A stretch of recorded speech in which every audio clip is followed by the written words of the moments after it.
दोस्तों, हमारे देश में बाघों को लेकर एक बहुत ही चिंताजनक खबर सामने आ रही है। वो ये कि इस समय कई पोचर्स के गैंग, शिकारियों के गैंग सक्रिय हैं और इनका सिर्फ एक ही मकसद है, देश से बाघों को ख़त्म करना। इसके बारे में एक रेड अलर्ट भी इशू हो चुका है और इसको जारी किया है wild life crime control bureau ने, जो कि हमारी एनवायरनमेंट मिनिस्ट्री के अंदर आता है। तो आप समझ सकते हैं कि खतरा जो है भयंकर है और सामने है। इससे पहले हम आगे बढ़े, मैं आपको ये बताता हूँ कि बाघ हमारे जंगलों के लिए क्यों ज़रूरी है।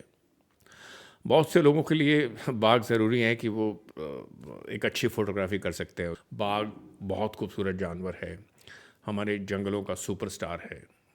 अब देखिए, जो फिल्मों के जो सुपरस्टार होते हैं ना, पुराने सुपरस्टार्स को लीजिए आप, दिलीप कुमार, राज कपूर या अमिताभ बच्चन, रणबीर कपूर, ये तो इनका जो एक टेन्योर है कुछ सालों का होता है। लेकिन बाघ एक ऐसा सुपरस्टार है जो कई दशकों से हम लोगों के दिल में बसा हुआ है और आगे भी बसा ही रहेगा। और इसके पीछे कई कारण हैं। सबसे जो बड़ा कारण है, मैं आपको आज बताता हूँ कि बाघ क्यों हमारे जंगलों के लिए ज़रूरी है। बाघ जो है एपेक्स प्रेडेटर है हमारे जंगलों का, और इसका जो एक एक सबसे एक मेन फोकस है वो ये कि हमारे इकोलॉजिकल बैलेंस को, जिसको हम कहेंगे कि हमारे पर्यावरण के संतुलन को कायम रखता है।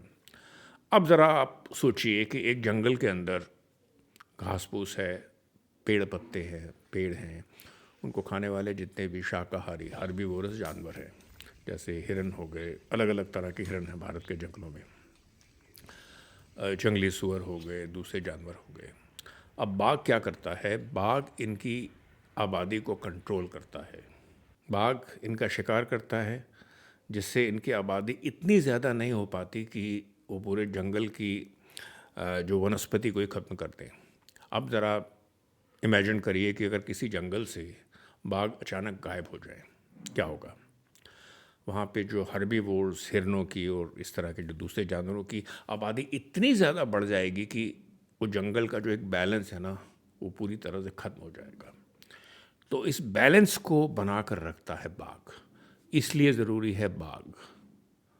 आप इसकी फ़ोटोग्राफी करते हैं, ये तो एक बहुत अच्छी बात है, लेकिन जंगल की सेहत के लिए जो है ना, बाघ का होना बहुत ज़रूरी है। और इस चीज़ को हमारी सरकार ने 50 से ज़्यादा सालों से पहले ही इस चीज़ को पहचान लिया था।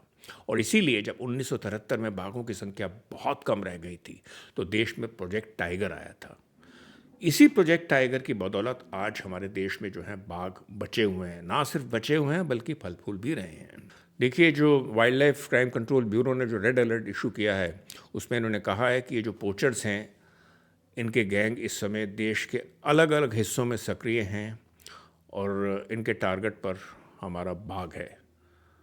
और इसलिए इन्होंने हमारे जितने भी जो नेशनल पार्क सेंचुरीज़ के फील्ड डायरेक्टर्स हैं, उनको लिखा है कि आप कृपया करके सचेत रहें और जितने प्रिवेंटिव मेजर्स आप ले सकते हैं वो लें। अब आपको मैं बताऊं कि ये पोचर्स कौन हैं। आप सोचेंगे कि ये कोई ऑटोमेटिक राइफल्स लेके, बम बारूद लेके, कोई बहुत ही मॉडर्न किस्म के लोग हैं जो जो एक झटके में हमारे बागों को ख़त्म कर देंगे। नहीं, ऐसा नहीं है। ये जो हैं, एक टाइम में हमारे क्रिमिनल ट्राइब्स हुआ करते थे, क्रिमिनल ट्राइब्स। और ये जो कबीले हैं आज भी जो शिकार में लिप्त रहते हैं, ये पिछले कई दशकों से हमारे वन्य जीवों का शिकार करते आ रहे हैं। हालांकि पिछले कुछ सालों से इन पर अंकुश लगा हुआ है, लेकिन इस रेड अलर्ट के मुताबिक ये सारे के सारे गैंग फिर से सक्रिय हो गए हैं और ये झुंड में चलते हैं। अब होता क्या है कि मान लीजिए कोई सेंचुरी है या कोई रिज़र्व फॉरेस्ट है जहाँ पर बाघ हैं, तेंदुए हैं या कुछ दूसरे इस तरह के जानवर हैं, तो ये क्या करेंगे? ये मैं नहीं बोल रहा आपको, ये जो wild life crime control bureau का जो एक अलर्ट मैसेज है, उसमें ये सब कुछ बताया गया है कि ये जो लोग हैं, ये किसी सेंचुरी के बाहर तंबुओं के अंदर अपना डेरा डालते हैं और किसी को इन पर ज़्यादा शक भी नहीं होता। और वेशभूषा से भी बहुत साधारण, जैसे जैसे कबीले के ट्राइबल के लोग होते हैं वैसे ही होते हैं। और इसके अंदर औरतें और बच्चे भी शामिल होते हैं। वो क्या करते हैं, भीख मांगकर इधर उधर जाकर लोगों का ध्यान अपनी तरफ बटाते हैं। और मैं आपको बताऊं कि ये गोली मारकर बाघ का शिकार नहीं करते, बल्कि ये बहुत ज़्यादा क्रूरता से करते हैं। इनके पास एक लेग ट्रैप होता है। वो क्या करते हैं कि एक लेग ट्रैप को वो जंगल में रख देते हैं, और जब बाघ वहाँ से गुजरता है और जब उसका पैर उस ट्रैप के अंदर फंस जाता है तो वो वहाँ से निकल ही नहीं पाता।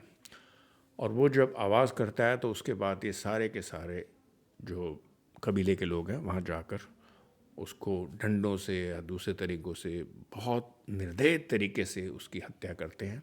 और उसके बाद उसकी खाल को निकालते हैं।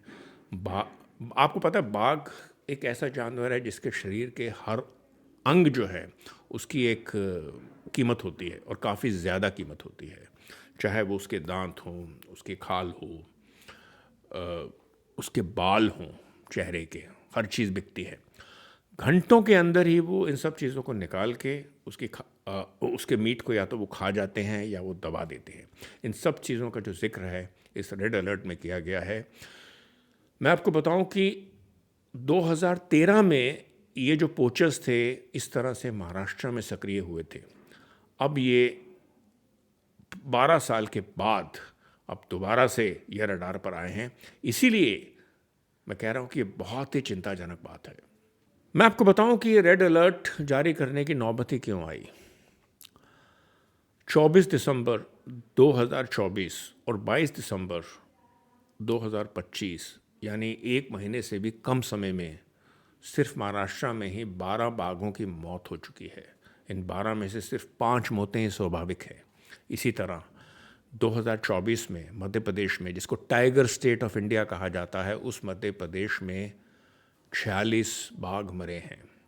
और इनमें से काफ़ी सारे तो ऐसे हैं जिनकी पोचिंग हुई है, और कुछ तो ऐसे गायब हुए हैं कि जिनके बारे में कुछ अता पता ही नहीं है। इनमें से बहुत सारे कुछ सेलिब्रिटी टाइगर्स हैं, पॉपुलर टाइगर्स रहे हैं, जिनको कि हमारे जो टूरिस्ट हैं, फोटोग्राफर्स हैं, वो अक्सर जंगलों में, नेशनल पार्क्स में देखा करते थे, लेकिन अचानक वो गायब हो गए हैं। तो जिस तरह से ये बाघों के ऊपर गाज गिर रही है उसको लेकर हमारी सरकार बहुत चिंतित है, और इसीलिए ये रेड अलर्ट भी जारी किया गया है। अब आप एक विडंबना देखिए, पिछले महीने ही, वो भी 31 जनवरी 2025 को, जो अमेरिका से निकलने वाली एक साइंस मैगजीन है, उसने हमारे देश की पीठ थपथपाई थी और कहा था कि किस तरह से हमने एक दशक के अंदर ही अपने बाघों की संख्या को दोगुनी कर दिया। इसके ऊपर मैंने एक टाइगर्स एंड बियॉन्ड में पिछली स्टोरी भी करी थी, आप चाहें तो उसको एक बार देख सकते हैं। और इस पत्रिका में इस स्टोरी के आने के तीन दिन के बाद ही ये एक रेड अलर्ट इशू किया है हमारी केंद्र सरकार ने। तो ये बताता है कि सिचुएशन जो है, स्थिति कितनी गंभीर है, और हमें उम्मीद है कि इसमें जल्दी ही जो ये खतरा जो है, जो कि केंद्र सरकार बता रही है, और अगर इसके ऊपर हमारे जंगलात के जो अफसर हैं वो मुस्तैदी से काम करते हैं, तो ये जो खतरा है शायद टल जाएगा। अब मैं आपको अपने पर्सनल एक्सपीरियंस से कुछ बताता हूँ कि किस तरह से मैं भी थोड़ा आहत हुआ। अब देखिए इस तस्वीर को, ये जो है ना, एक बहुत ही प्यारा सा बाग है, बल्कि मैं कहूँगा एक ये सेलिब्रिटी बाग था बांधवगढ़ टाइगर रिजर्व का। वहाँ की खितौली जोन में रहता था, और इसका नाम था छोटा भीम। जी हाँ, छोटा भीम। और मैं जब 1.5 साल पहले, 2 साल पहले जब मैं बांधवगढ़ गया तो वहाँ मैंने उसको करीब 3-4 बार देखा। अब देखिए कितना खूबसूरत बाग है ये। आपको पता है, करीब 1 महीना पहले छोटा भीम जो था एक घायल अवस्था में मिला। माना जा रहा है कि उसके ऊपर भी पोचर्स ने हमला किया था, और उसको फिर जंगलात वालों ने ट्रैंकुलाइज किया और उसको हॉस्पिटल में पहुंचाया।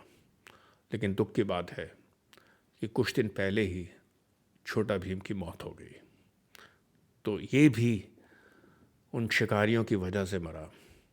और मैं आपको बताता हूँ कि जो महाराष्ट्र का एक बहुत ही एक खूबसूरत जंगल है, वहाँ की सबसे पॉपुलर टाइगर रिजर्व उसमें एक है ताडोबा अंधारी, और वहाँ पर भी एक सेलिब्रिटी टाइग्रेस थी, बल्कि कहेंगे कि ताडोबा की हीरोइन थी वो माया।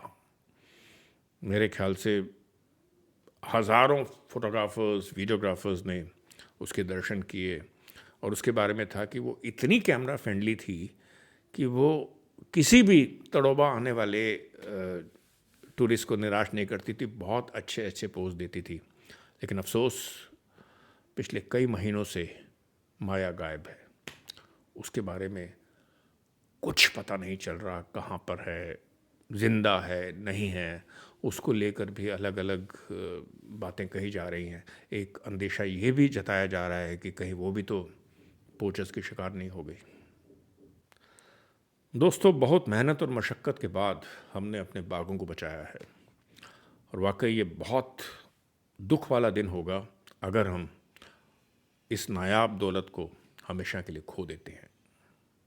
मैं उम्मीद करता हूँ कि ऐसा दिन कभी भी नहीं आएगा। तो ये था आज का टाइगर्स एंड बियॉन्ड का एपिसोड। जल्दी मिलते हैं एक नए एपिसोड के साथ।